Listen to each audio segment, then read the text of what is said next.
Hey Aries, it's Regina here from Tarot and Time in Kent, Connecticut. Let's jump into the month of August using tarot and astrology for everyday living. So we've been talking a lot about the planets in your sign. You have had Saturn and the planet Neptune kind of going back and forth between you and Pisces for a little while now. So we know this is kind of a big deal because these planets move really slowly. So it's interesting to have them in your sign for a while. Now, Saturn is known to be the planet of hardship, the planet of restriction, almost like the disciplinarian parent. It has themes of your long-term success. And so Saturn does bring great success over time when you've kind of checked all the boxes. So Saturn will be in your sign. This is the last month it's going to be in your sign until 2026. So I kind of think of it like it's going to go back into Pisces. Pisces is a karmic sign. Pisces is about, a healthy Pisces does a lot of karmic cleanup, ending old cycles, ending old behavioral patterns. And so you have this last month with Saturn with you. There's going to be themes about your career. There's going to be themes about your long-term plans. And then they're going to go back into Pisces. And I kind of feel like that's like a purge. If it's done in a healthy way, right? If you're a healthy Aries, then when Saturn goes back into Pisces, it's almost like a clearing. And if you are out of balance, then it can come back with a lot of disillusionment or not breaking these old cycles. So take advantage of this time to clear some things up, allow it to be cleared, be cooperating with the energy. So it'll go back into Pisces until February of next year. And then this is the last time it's going to be in Pisces for 29 years. So it's kind of a big deal. All right. And then it'll come back to you, Aries, in February, and it'll be with you for 2.5 years. So this can really help you with career decisions. This can help you with long-term plans, with the bigger picture, and you can take a lot of authority in those matters. Now, Neptune is the other planet that's kind of hanging out close with Saturn, even though they're very different. Neptune rules the sign Pisces. Neptune is known as the great healer. And Neptune kind of glamorizes whatever sign it's in. Okay, so it'll be with you, and it's only been with you for a few months. It will be with you until October 22nd. So you get 2 more months of it with you. Then it's going to go back into Pisces again, right? Back for that karmic cleanup. And it will be there until January 26th of 2026. And then it's going to come back to you.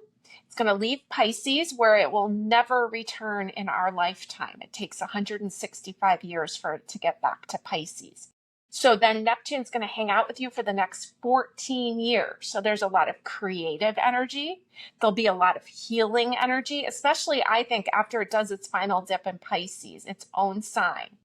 And so if you have creative projects between Saturn and Neptune, when it comes back to your sign, these creative projects maybe that you're starting now can return later with more oomph and more creativity.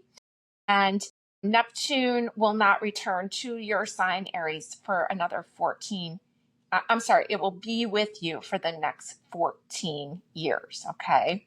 So interesting times for you, Aries. Now, this month in August, Mars, your ruling planet, Mars, the planet of action and motivation, is going to leave the sign of Virgo, and it's going to move into the sign of Libra on August 6th.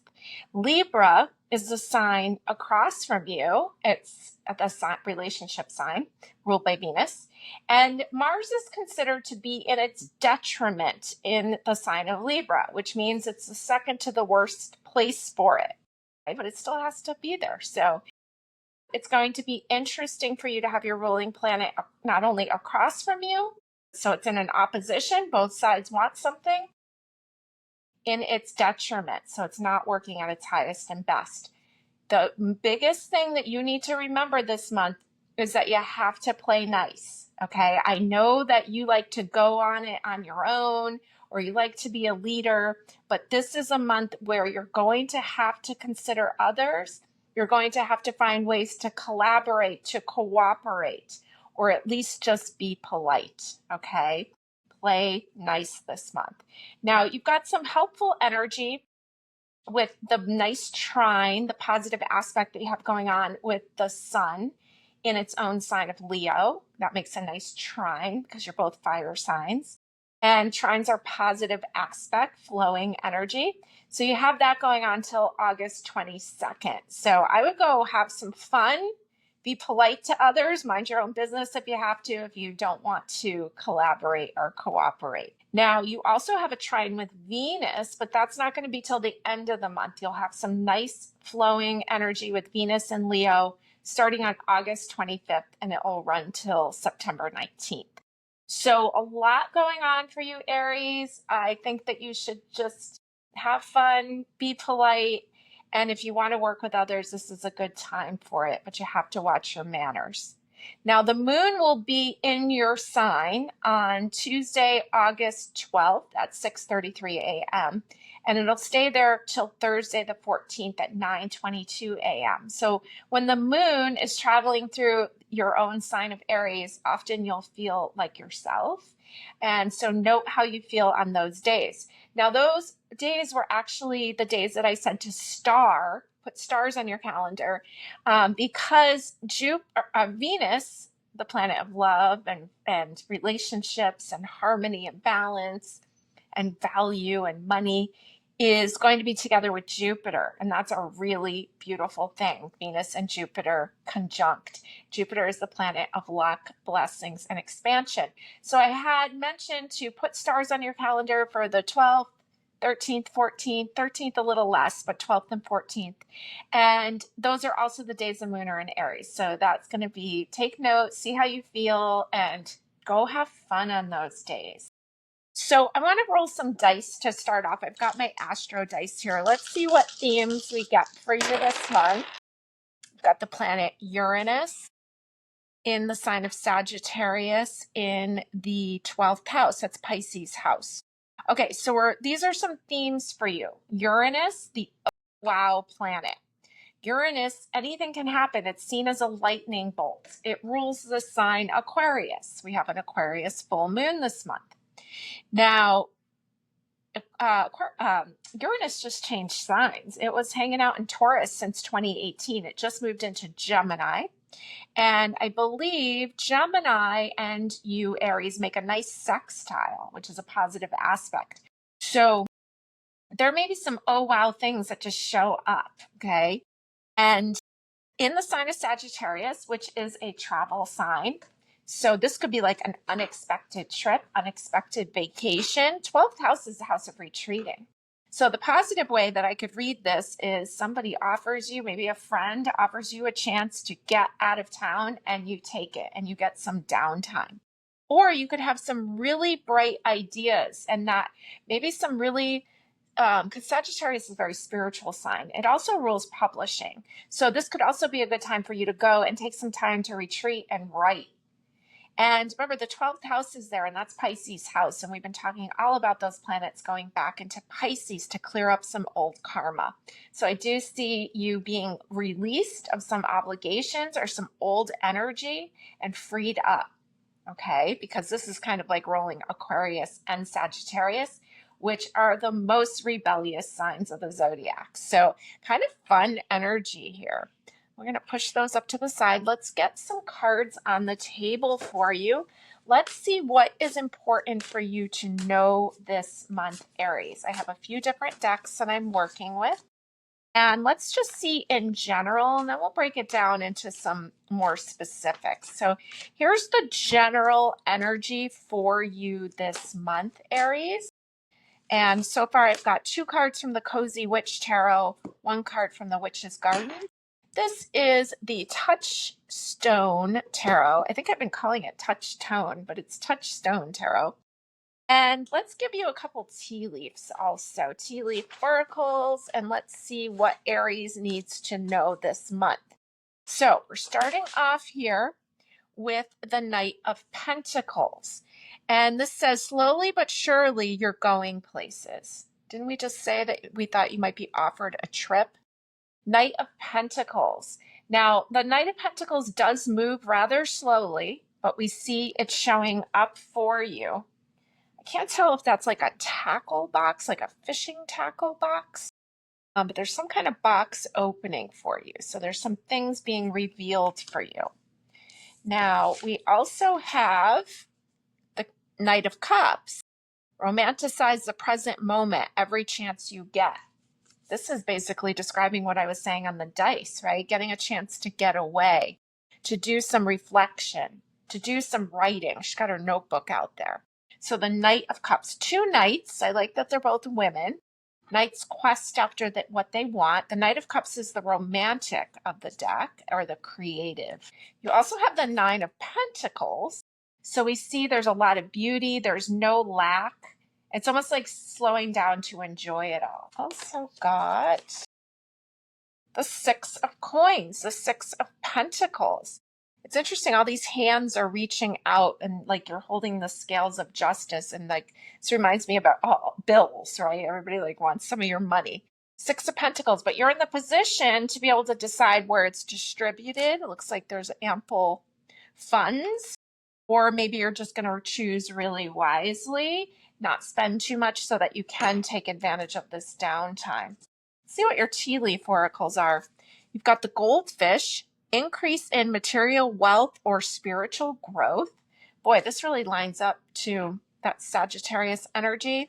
So increase in material wealth or spiritual growth. This reminds me of that stone. It's called the Golden Healer. And I just ordered some from the store. When I first looked at that, it looked like a piece of Golden Healer stone to me, which is actually a version of quartz, but it looks like the sun is caught in it. And so there's this beautiful shining energy here. So it's not bad to see increase in material wealth or spiritual growth. Let's see what your other one is. It says Cup. You should accept valid criticism. Cup. Okay, so remember, you have to play nice with others. So if someone criticizes you, try to listen, try to hear it. But it does look like there's a lot of beautiful things going on for you. Now, let's be more specific here. Let's pull a couple cards with themes of work, your profession, or your long-term standing in this world. Not everybody's working. Some people are raising children, which is extreme work, but not everybody's working in a career. But these are about the things that are important to you. So let's see what we need to know regarding that area of your life on here. And I'm going to throw you an oracle here from the Wild Whiskers Oracle. It's really beautiful art. Okay, so here we are. We've got the Queen of Swords, and she is the queen of big business. And she reminds me of Aquarius energy with those cool tones of blue, because Aquarius, it's like the coldest time of the year. It's associated with all these pale blues and grays. And so the Queen of Swords here, remember, we have an Aquarius full moon this month, and Aquarius is a fixed air sign. And so we have a lot of really powerful energy here. She looks regal, and she is the queen of big business and of ideas. In some ways, she could be considered either like any air queen, Gemini, Aquarius, or Libra. You did roll Uranus that rules Aquarius. So I really do think that this Aquarius full moon is going to have some interesting things for you that come up. That may even be where the opportunity comes up for traveling, for getting out of town. Maybe it's through work. And so that Aquarius full moon takes place on the 9th, August 9th, 3:55 a.m. It's a totally enlightening day. It was interesting. Like usually the moon has a lot of aspects, like it might be trining something or making a square with something, but there was no aspects for this full moon. It was just the opposition between the sun and the moon. So it makes it a little smoother. And it's a good time for therapy and for life coaching and for embracing your uniqueness. And it gives you a bird's eye view of yourself. So there's a lot here, a lot of power here when we're talking about business. Now let's see what else we've got. The King of Cups. Now he's a really creative king. He's a water king. And so he looks very regal and in charge. And he's someone great. He's like a great advisor, someone really emotionally available. We were talking about doing some coaching during this full moon, and this could be a great advisor or someone that you turn to. Here's the Tranquil Turtle card. Endurance, commitment, serenity, spirit of the great mother goddess, strengthen my connection to the earth. So we got this beautiful turtle here with his home on his back, okay? So we know he can go anywhere with his home on his back. And I do keep getting the repetitive idea that you're going to be traveling somewhere. But again, I think it's last minute and I think it's out of the blue. Okay, now could be even be a friend asking you to go somewhere with them. Now let's go into love, because that's really, I know that's what everybody wants to talk about. See what's going on in your love life in August. Let's pick some from a couple of different decks here. Haven't looked at any of those cards. And let's give you one more here from Touchstone Tarot regarding your love life, Aries. And it wants to give me two, so I'm going to take it. Let's see what we got. Well, we've got the Devil card, and it's upside down. I don't really read reversals, but remember, that's the Lovers in front of the Devil card. Now, we have to remember that the Devil card is Saturn ruled, and you have a lot of energy going on with Saturn. And the Devil card is often about who's in control, who has the power, and it's a lot about manipulation. And so we see here the Lovers in front of them. We may have some you may be like enlightened with information about your relationship. You may have some power struggles. Let's see what else we've got. We've got the Seven of Cups, and it says, not every great option you're given will be a great option for you. Okay, there's a lot of options, but it doesn't mean that they're all good for you. Now, we've also got the Justice card, which is a Libra card. Relationship card, right? We know your ruling planet Mars is in Libra. And so I like the owl in the background there. So we see this is really a card of marriage, commitment, relationships, and interesting. Let's see what your last one is.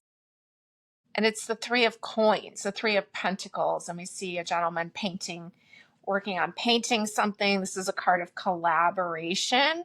And it's almost like a work in progress card, okay? So this is not a great time for major commitments. We have Mercury retrograde running till the 11th of the month.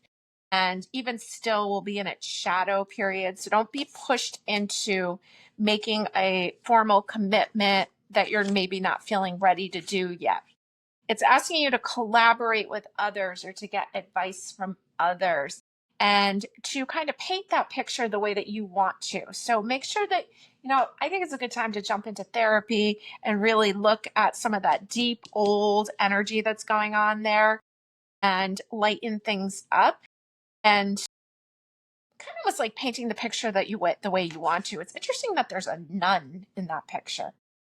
And you've got this card of like very sensual card over here, the Lovers, and then you've got a nun being painted over here. So maybe something's off balance in your love life, and Justice comes in here to try to balance it out. But remembering that you may be able to compromise a bit in a relationship, but that not all of the compromises are going to be the right thing for you. So really connecting with your own power. Let me give you one tea leaf oracle just to see what advice for your love life here. And we've got the Broom, and it says new home, new attitude. So, the broom is like brushing out the energy, clearing things up. New home, new attitude. So, it doesn't necessarily mean you have to go get a new home. It could just be clearing up the energy in the home, okay? Freshening it up. Maybe there's been some fighting there. And so a new attitude. Yes, remember I said you have to watch your manners this month and you have to play nice with others. Here's one more tea leaf oracle for you, and it's the Sun card. And it says happiness and well-being. And we know we're in Leo season. Leo's ruled by the sun. So there's a lot here. So I would clean your house. I would freshen it up, especially your bedroom, especially if there's been any arguing or if there's been any commitment pressure or power struggles between you two. Or if there is not another, I said you too, but maybe you're not in a relationship. So this is a good time for you to look at your old stuff here with the Devil card. And it's interesting that this looks like a medicine cabinet to me, like almost making space for another person, knowing that you want the relationship, finding, kind of painting the picture of what you want, envisioning the relationship that you want, cleaning up, make sure you don't have a lot of things from your exes hanging around or things that remind you, old pictures, things like that. Clean it up, freshen it up, and feng shui your bedroom. Make sure you have 2 nightstands. Make sure that you get new sheets. Clean it up, get ready, and prepare if you're looking for a partner. Okay, let me just see if there's anything else that I need to tell you this month, Aries. One more card on the table, and let's see what it is. It is the Page of Cups. And the Page of Cups here is young energy, watery energy. There's the cup of satisfaction, and it just looks to me like he's having a good time. So please take advantage of the beauty of this month and have a wonderful month.